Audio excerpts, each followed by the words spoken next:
مثال سے آپ کو سمجھاتا ہوں، پہلے ایک اور مثال سے دیکھیں۔ کہتے ہیں کہ نیند سے روزہ ٹوٹ جائے اور نیند سے وضو ٹوٹ جاتا ہے۔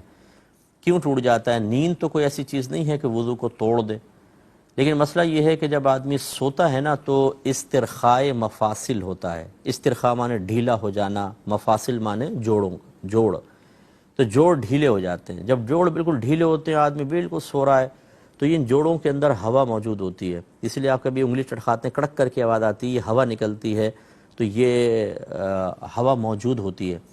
جب استرخائے مفاصل ہوتا ہے، جوڑ ڈھیلے پڑتے ہیں، تو یہ ہوا چلتی ہے اور خروج ہوا کے امکانات بڑھ جاتے ہیں۔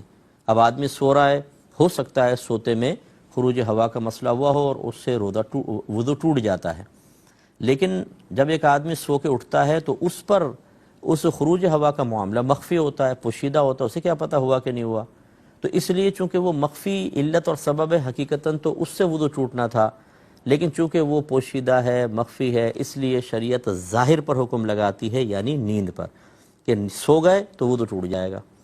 اس کا مطلب یہ ہوا کہ اب ہو سکتا ہے نہ بھی ہوا ہو خروج ہوا، اور ہو سکتا ہے ہوا بھی ہو، لیکن شریعت نے اس پر بیس ہی نہیں بنایا، کیونکہ اصل تو سبب وہ تھا لیکن مخفی تھا، اس لیے اب ظاہر کو بس دیکھیں گے۔ سو گئے تو آپ کا وضو گیا۔